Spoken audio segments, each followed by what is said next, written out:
Score for the first time to tie the game at 2. Randleman at the free throw line, drops it to Lacey. Lacey gets it left to the baseline. The jumper's no good. Follow-up dunk by Randleman. There's Tomko for the Seahawks.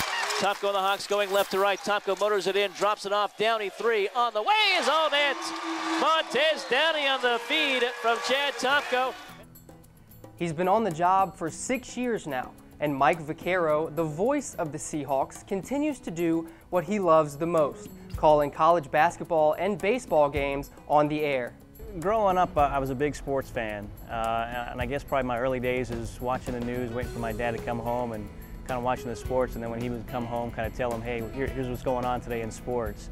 To be honest, I wasn't a big listener of sports radio growing up. I wasn't sure if I was going to go into sports medicine or sports broadcasting, but I figured I could hurt less people broadcasting than I would in sports medicine, so that kind of drove me to that angle in broadcasting instead. Vaccaro continued that interest throughout high school and attended one of the best broadcast schools in the country at Syracuse University. I grew up in Pennsylvania, Hazleton, Pennsylvania, northeastern part of the state, near Wilkes-Barre and Scranton, and decided that I wanted to go into broadcasting, and that brought me to Syracuse University, about 3 hours from my hometown. A lot of folks had gone before me in sports broadcasting: Bob Costas, Marv Albert, Mike Tirico, Sean McDonough, and kind of wanted to follow them and kind of be what they are right now in sports broadcasting. So that brought me to Syracuse. Attended their SI Newhouse School of Public Communications, and my senior year I kind of did a class, an elective class where I did some broadcasting at games, and it was at that point that I realized that's what I want to do. So after graduating a while ago, I came down to North Carolina, worked in radio and TV, and then eventually found myself at Campbell University, where I was doing their broadcasts. And after 6 years of calling the Fighting Camels games, able to make my way here to Wilmington, and now calling the Seahawk games. This will be my 6th year coming up. It's easy to have a great relationship with Mike because you see the passion that he has for this program. You see the passion that he has for this university, and plus, he's a consummate worker. He's a professional. I mean, you know, he takes pride in everything he does. He's always up on everything he needs to be. He studies, you know, he prepares, and when he goes out and performs, it makes the job easier. It's just like our team attacking a scouting report. You know, the better we know it, the better we're going to perform, and that's why he does an exceptional job each time out. After working in the radio business and landing his first play-by-play gig at Campbell, Vaccaro made his way to the coast. He's working hard to improve one game at a time and one day at a time. Probably, you know, a couple days before the game, I'm working on my spotting sheets, which have the rosters on it for both teams, compiling stats for both teams, the updated stats, box scores from the game before, what the kids did the game before.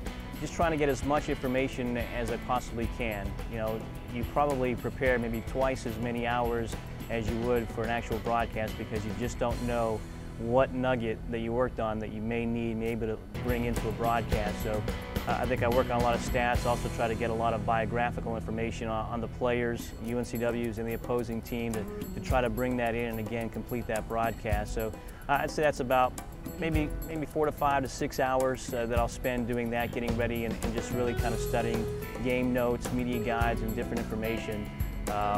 If I can get my hands on it, able to look at some video of the opponent, that's always great, and sometimes with the team I'm able to do that. As far as the game itself, I like to get there an hour before our broadcast, which starts a half hour before the actual game, and just an opportunity to get some interviews done that I need to get done, and just to be able to sit there and watch the teams warm up. Obviously I know UNCW, but I don't always know the opponents and the personnel, and a chance to maybe find them out while I'm sitting there is certainly helpful. And once the game starts, it's kind of, it goes quick. I mean, that's the quickest part of anything I do. You know, you're on the air for 2.5 to 3 hours, but it seems like 20 minutes half the time.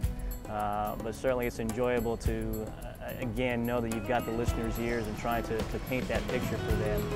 And then, you know, put a lot of energy into it, especially when you're at home here in Trask and the place is loud and students are right behind us at our broadcast location, and you know that not that you have to scream, but you really have to raise your voice to be heard and just to hear yourself. So by the end of the night, you're kind of worn out a little bit. You know, it's always good to go home and kind of just relax for an hour or two and get away from broadcasting, away from the game a bit. Vaccaro has already called many exciting games for the Seahawks. The 2006 CAA Basketball Championship, powered by legendary guard John Goldsberry, ranks among his fondest memories. Favorite moment, obviously, calling a championship game, 2006, the CAA Championship. You know, I always say, just like the players and coaches, as a broadcaster, I want to call a championship game. I want to be in that atmosphere, and I think, you know, not for the rings or anything else that comes along, but just that experience and being able to, again, relay that call and that game back to the viewers or listeners back home is great. So I think that's definitely, you know, the highlight of my career so far. And I would say probably John Goldsberry is one of my all-time favorite players here. You know, unfortunately, I came after Brett Blizzard. Having a chance to meet him and spend some time with Brett Blizzard is a great guy, but I think for me, you know, John Goldsberry, being able to call his games and also spend time with him and see him in practice and just see just a hard-nosed player that he was on and off the court and in practice and in games as well. Just a great attitude and just a gutsy player that really got the most out of his ability. Vaccaro has many peers in the broadcasting business that he considers friends and role models. As a student of the profession, he enjoys every minute of what many consider to be the best job in college athletics. Matt Harris, UNCW Sports Extra.